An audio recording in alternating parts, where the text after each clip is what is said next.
காதலிக்கும் பொழுது அந்த கல்யாண பொண்ணுக்கு எதை வேணாலும் சொல்லலாம், பல வாக்குறுதிகளை கொடுக்கலாம். ஆனால் கல்யாணம் பண்ண பிறகு அந்த வாக்குறுதியை நிறைவேற்ற வேண்டியதுதான் உண்மையான கதை. தன்வானே கேட்பேன் லவ் කරන කොට ඕන එකක් කියන්න පුළුවන්. අද අරක දෙන්න මේක දෙන්න අර ගෙනියන්න මේ ගෙනියන්න කියලා කියන්න පුළුවන්. කසාදි වෙන්දාට පස්සේ මොකුත් නැහැ. ඒ වගේ තමයි ඔබතුමාලාගේ ආණ්ඩුව තීපු පොරුද්දුව ඉෂ්ට කරන්න ඕන. බැන්දාට පස්සේ ඉෂ්ට කරන්න ඕන. දැන් බැන්දානේ ඉෂ්ට කරලා දැන් එයාත් කැමති වෙලා දැන් බැන්දා. බැන්දාට පස්සේ ඉෂ්ට කරන්න ඕන. දැන් හනිමුන් කාලේනේ ඔයගොල්ලන්ගේ හනිමුන් කාලේනේ. හරි අපි මාස 10ක් බලමුකෝ. මාස 10 බලමු. මාස 10කින් ළමයක් අදලා දුන්නේ නැත්නම් டிவோர்ஸ் එක දාන්න වෙනවා. இந்த நாட்டினுடைய அரசாங்கம் இப்பொழுது நடந்து கொண்டிருக்கின்றது. அரசாங்கத்தினுடைய சுதந்திர தினம் 4ஆம் தேதி நடைபெற்றது. மிக சந்தோஷம். நீங்கள் ரொம்ப செலவெல்லாம் குறைத்து நல்ல முறையில் சுதந்திரத்தை கொண்டாடினீர்கள். ரொம்ப சந்தோஷம். ஆனால் அதே நேரத்தில் 1948ஆம் ஆண்டு இந்த நாடு சுதந்திரம் அடைந்த பிறகு முதலாவதாக கை வைத்த ஒரு இனம்தான் தோட்ட மக்கள், இந்திய வம்சாவளி மக்கள். அந்த இந்திய வம்சாவளி மக்களை 48ஆம் ஆண்டு குடியுரிமை சட்டத்தின்படி இந்த நாட்டினுடைய பிரஜை அல்ல என்று அவர்களை வெளிநாட்டுக்கு கடத்துவதற்காக ஏற்படுத்தப்பட்ட சட்டம் 1988க்கு பிறகுதான் இந்த நாட்டினுடைய குடியுரிமை சட்டத்திலே மாற்றம் ஏற்பட்டு இந்த நாட்டினுடைய பிரஜா உரிமைகள் வருவதற்கான சந்தர்ப்பம் கிடைத்தது. ஆகவே இந்த நாட்டினுடைய ஏனைய சமூகத்தை ஒப்பிட்டு பார்க்கும் பொழுது நாங்கள் 30 வருடம் பின்தங்கிய ஒரு மக்களாக கணக்கெடுக்கப்பட்டிருக்கின்றது.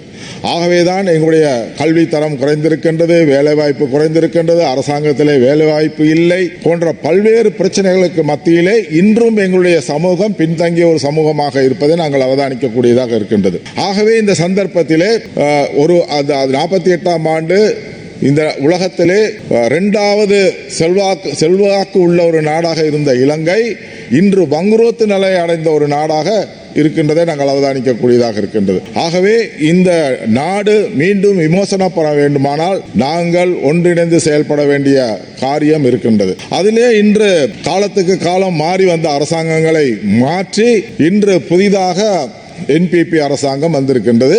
ஆகவே உங்களுக்கு ஒரு பொறுப்பு இருக்கின்றது இந்த மக்களுடைய குறைகள் நிறைகளை கவனிப்பதற்காக.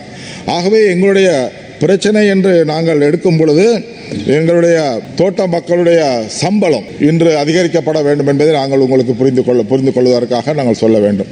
அதாவது இன்று 1700 ரூபாய் சம்பளம் பெறுகின்ற தோட்ட தொழிலாளி ஒருத்தருக்கு இன்றைய சூழ்நிலையிலே இந்த 3-4 மாதங்களிலே ஏற்பட்ட விலை வித்தியாசங்களிலே அரிசி விலை, மாவு விலை, அதே போல தேங்காய் விலை, உப்பு போன்ற பல்வேறு பொருட்களின் விலை அதிகரிப்பதனால இன்றைக்கு அவங்க மிக கஷ்டப்படுகின்ற ஒரு சூழ்நிலை ஏற்பட்டிருக்கின்றது.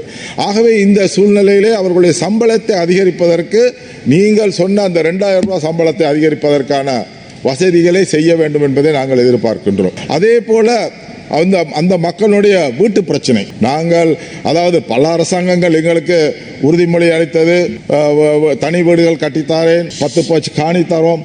ஆகவே எங்களை பொறுத்தளவில் இன்று எங்களுடைய காணி உரிமை வேண்டும் என்பதை நாங்கள் சொல்லிக்கொள்ள விரும்புகின்றோம். இப்பொழுது அரசாங்கம் சொல்லுகின்றது மாடி வீட்டு திட்டங்களை நாங்கள் அறிமுகப்படுத்துவதாக. ஆகவே மாடி வீட்டு திட்டங்கள் மலையகத்துக்கு ஒத்து வராத ஒரு திட்டம். இது ஏற்கனவே நாங்கள் ஒத்து வராது என்றுதான் இந்த மாடி வீட்டு திட்டத்தை தள்ளி வைத்து தனி வீட்டு திட்டத்தை நாங்கள் அதிகரிக்கும்படி சொல்லியிருக்கின்றோம். காரணம் என்னவென்றால் எப்பொழுதுமே மலையகத்திலே மண் சரிவு ஏற்படுகின்ற ஒரு பிரச்சனையாக இருக்கின்றது. யாழ்ப்பாணத்திலே, கொழும்பிலே, மட்டக்களப்பிலே நீங்கள் மாடி வீடு கட்டலாம், அது தன்னாந்திர பூமி.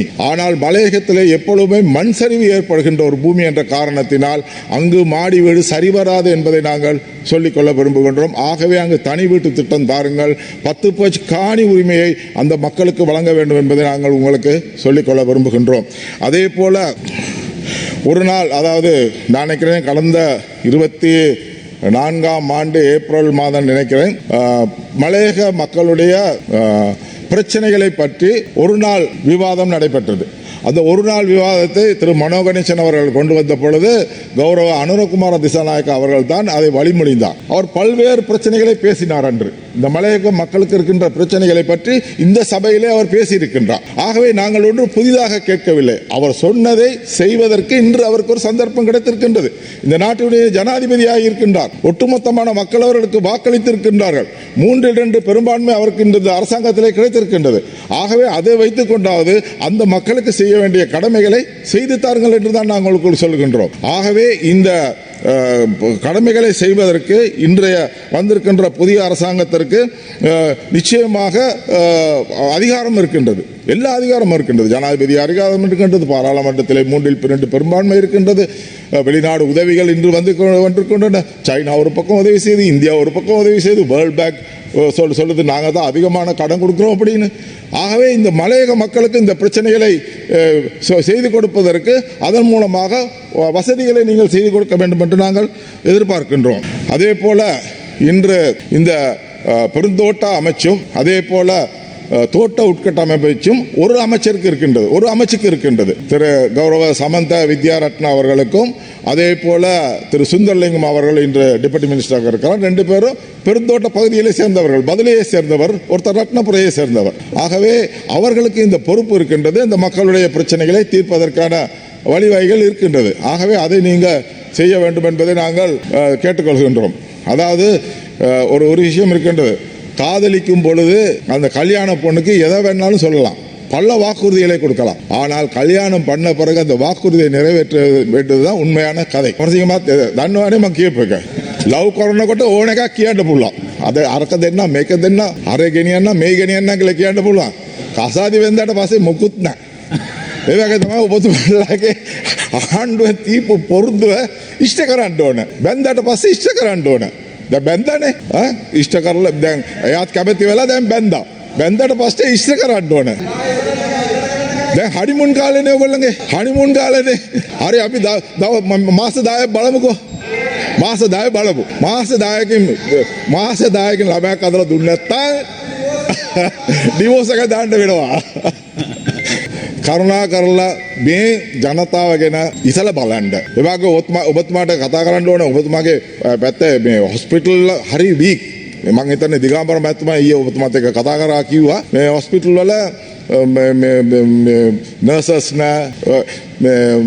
ඔක්කොම අඩුපාඩු ගොඩක් තියෙනවා. අපිට වෙනම විවාදයක් ඕන නම් අපි ගමු ඒකට. ඒක කරලා දෙන්න. අනිත් එක